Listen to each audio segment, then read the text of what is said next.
noite, camaradas e amigos. Nós estamos aqui num grande jantar, com grande participação de vários camaradas e amigos, no âmbito da preparação das eleições para a Presidência da República. E estas eleições ganharam agora uma nova importância, uma centralidade maior. Para nós, eleições para a Presidente da República sempre foram, sempre são importantes. Mas agora, mais ainda, ganhou centralidade esta eleição que está marcada para o dia 24 de janeiro. É que temos um contexto novo, temos um tempo novo. As eleições de 4 de outubro ditaram que, por decisão do povo português, o povo e os trabalhadores votaram, e bem, dizendo que a direita que estava a impor a Portugal tanta destruição, tanto desastre, um empobrecimento e uma exploração, como já não havia memória, que no plano eleitoral, no plano político eleitoral, essa derrota foi muito vincada, foi muito incisiva. Mas para além disso, logo a seguir às eleições, num novo quadro de uma nova maioria que se formou na Assembleia da República, com 4 partidos que assumiram um conjunto de compromissos, não só se confirmou que era possível travar esta direita que tanta desgraça estava a provocar ao país, como foi possível que Pedro Passos Coelho e Paulo Portas, de mãos dadas que estavam com Cavaco Silva, foi possível derrubá-los do poder.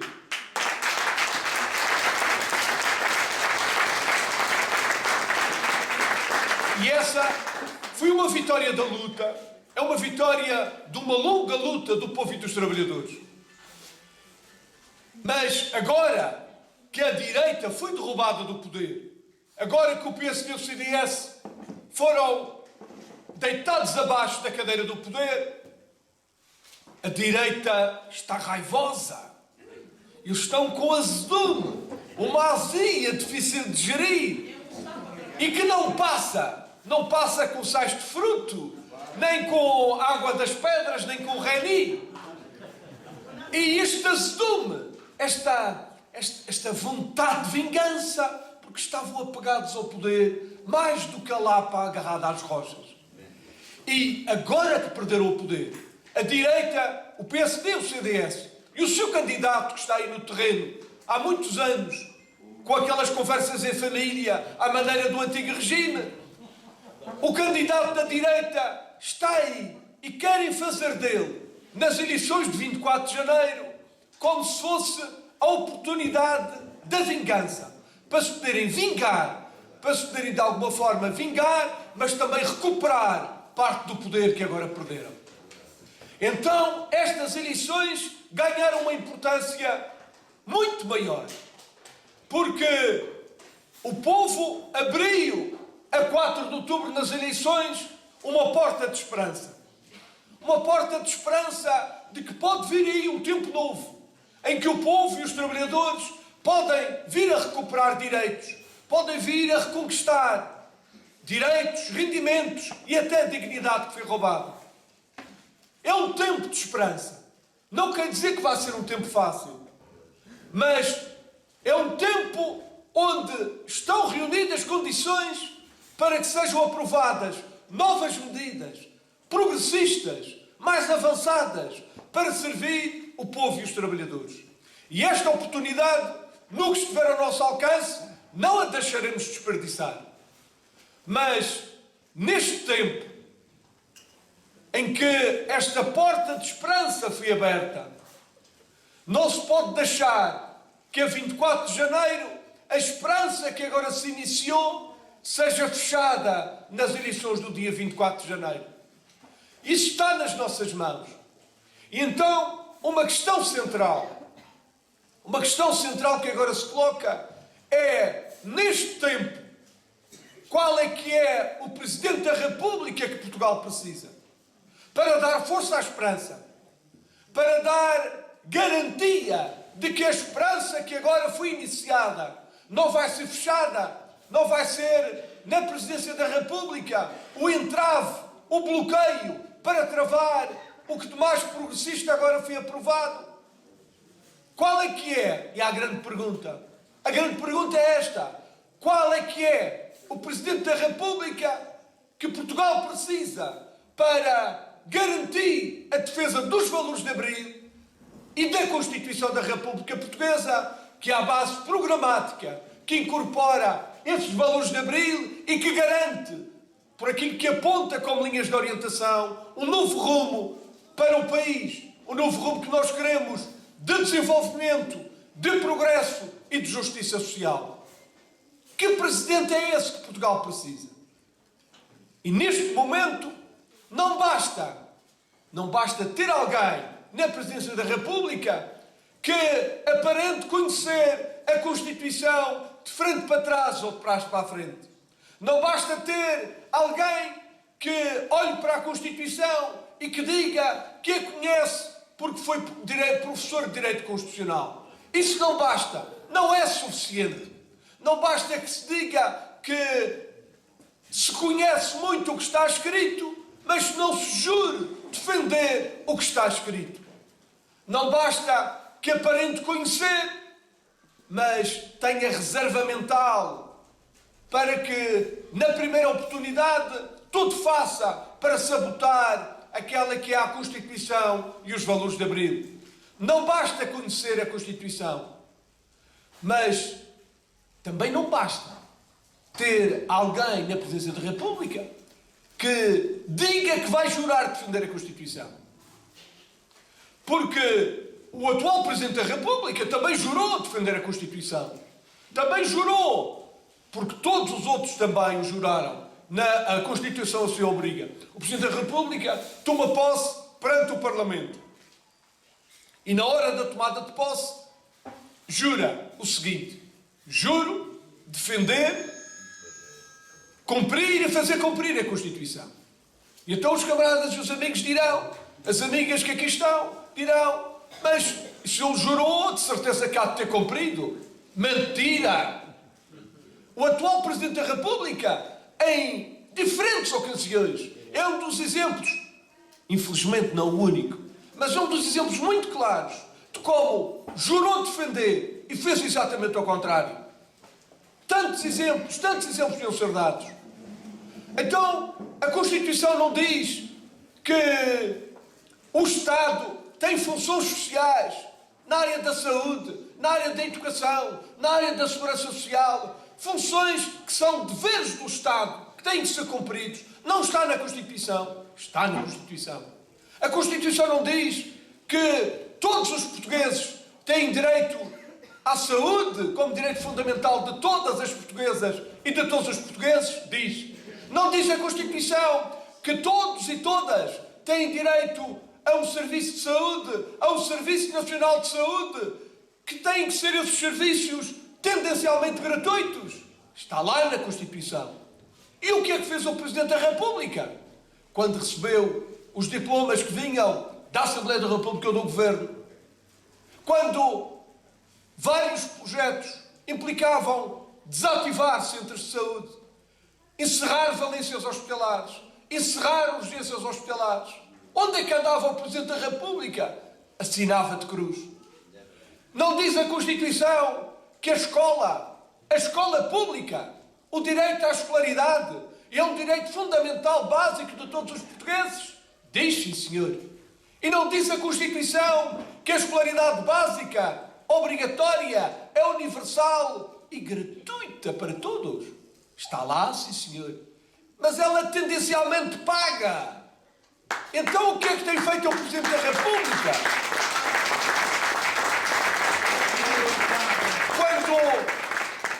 Quando recebe lá os diplomas que visam cortar financiamentos para a escola, cortar na educação, fechar escolas, desativar escolas, o que é que andou a fazer o Presidente da República?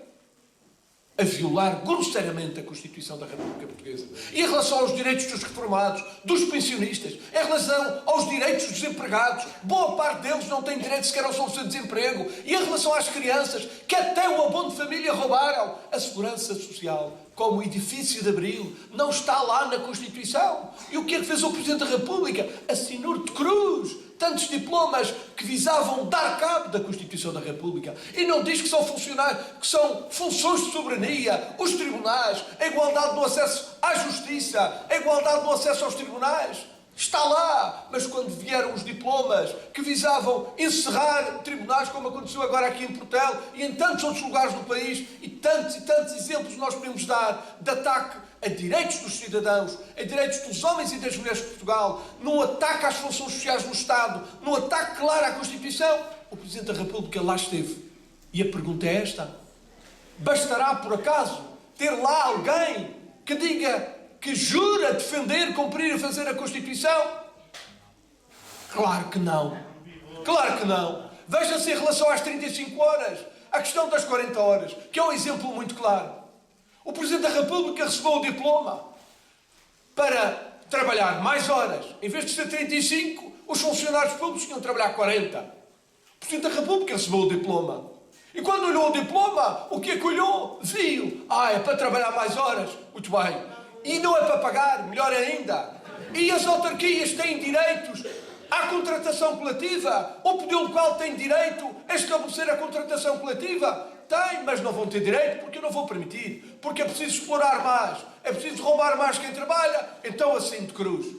Então, estas situações, este conjunto das situações, e podíamos aqui apontar tantos e tantos exemplos. O Presidente da República, vão dizer, mas isso não é uma opinião. O próprio Tribunal Constitucional. O Tribunal Constitucional é composto por juízes. E os juízes do Tribunal Constitucional são insuspeitos, não são perigosos esquerdistas. São todos eles são indicados pelo Partido Socialista, pelo PSD e pelo CDS. O Tribunal Constitucional, só nesta legislatura, situação inédita, por 13 vezes chumbou propostas que o Presidente da República tinha assinado de cruz. E vão dizer, mas ele não conhecia, ele não sabia perfeitamente que estava a violar grosseiramente a Constituição. E porquê é que o fez? Porque tinha clientelas a quem tinha que servir, tinha interesses de classe a quem tinha que se satisfazer, aos quais tinha em primeiro lugar que satisfazer. E entre a Constituição e os seus interesses de classe, entre a Constituição e o capital, e os agiotas, e os especuladores, ele nunca hesitou, optou sempre por quem explora mais, por quem rouba mais, por quem rouba direito. E desse ponto de vista,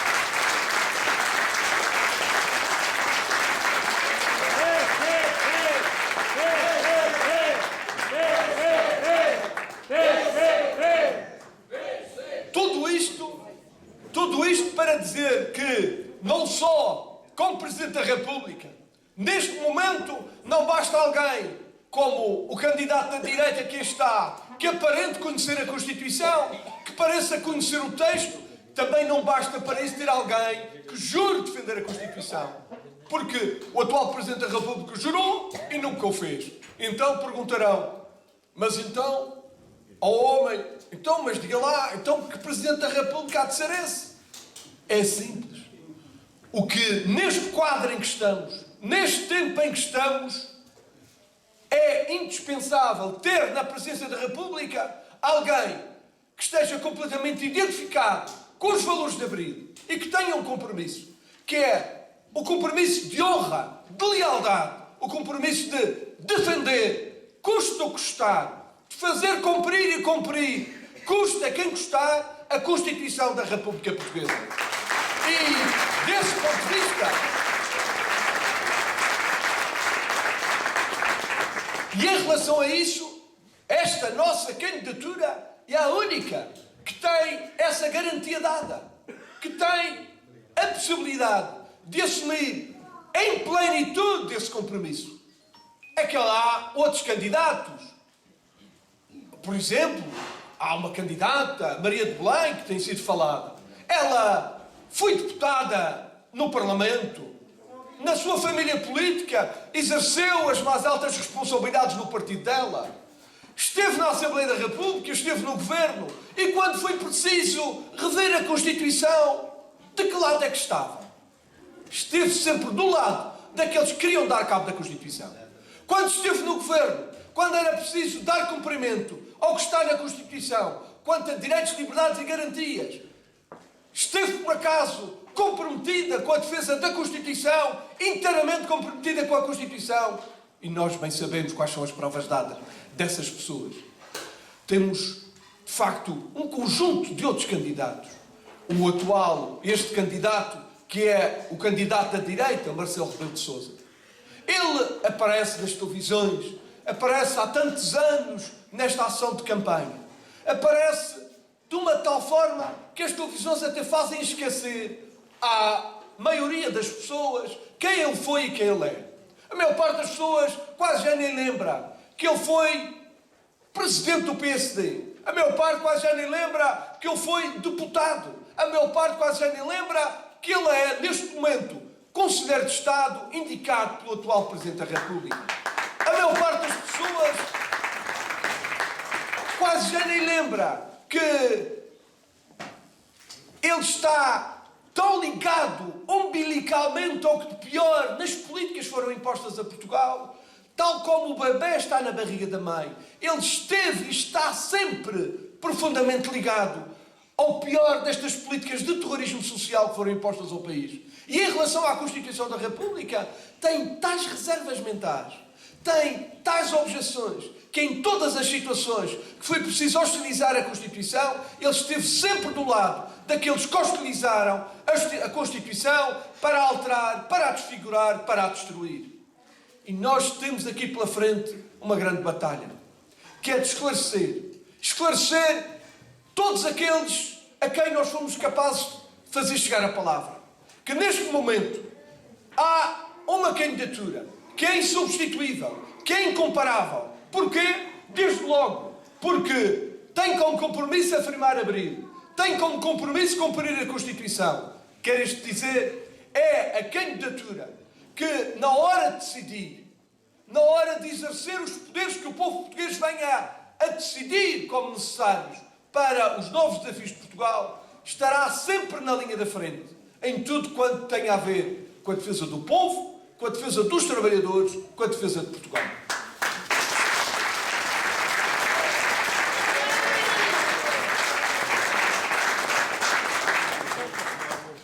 E terminava, caros amigos, caros camaradas e amigas e amigos, com um apelo. Não é tarefa fácil aquela que temos pela frente. Neste momento, o que está em causa é algo muito importante. Não deixar que se feche a porta da esperança.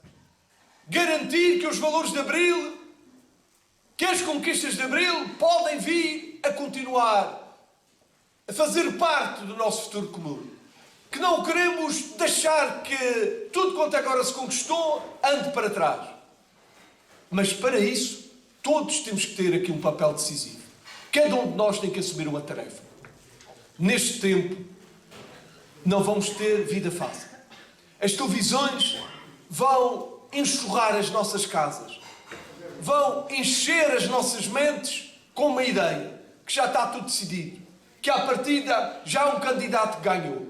Mesmo que seja contra os valores de Abril, mesmo que ele tenha reservas mentais profundas quanto à Constituição, mesmo que ele, em tudo, tenha estado associado ao que de pior se impôs ao país. Mas a televisão tentará apagar tudo, esconder quem ele foi e quem ele é. E tentar dizer que quase já seriam dispensáveis as eleições, quase já nem seria ir a votos, nem seria necessário ir a votos, porque ele já ganhou. E é aqui que vamos ter pela frente um grande combate, daqui até 24 de janeiro. Nós todos, os que aqui estão, homens e mulheres, desde os mais novos aos mais experientes, aos mais idosos, uma batalha por Abril, pela liberdade e pela democracia. E porquê e como? Porque tal como no dia 4 de outubro, a 4 de outubro, as televisões também apostaram tudo para que a direita ganhasse. A 4 de outubro, as televisões e a comunicação social fizeram crer, com uma enxurrada também de sondagens, com uma série de ferramentas, tentaram fazer crer ao país que isto já estava tudo decidido e que a direita ia ganhar. Pois a vida demonstrou que não só tiveram uma dura derrota política e eleitoral, mas foram derrubados do poder. Então, agora também, se, tal como antes de 4 de outubro, nós nos mobilizarmos, se nós assumirmos a tarefa de trazer não só o nosso compromisso de intervenção ativa nestas eleições de 24 de janeiro, não só se trouxermos toda a nossa energia, toda a nossa capacidade, toda a nossa vontade para a luta política, mas se formos capazes de esclarecer, mobilizar, de trazer muitos outros homens e muitas mulheres para o voto, para que votem e para que votem bem, para que votem por abril, no dia 24 de abril, no dia 24 de janeiro, então, tal como aconteceu a 4 de outubro, vamos poder demonstrar, ou está ao nosso alcance poder demonstrar, que em Portugal há homens e mulheres livres que são capazes de pensar pela sua cabeça. Poderemos demonstrar que será possível ter em Portugal defensores e amantes da democracia, porque sabem que quem decide o futuro de Portugal não é uma televisão, nem são as 3 televisões, mas é a vontade do povo, porque o voto em democracia, o voto é do povo.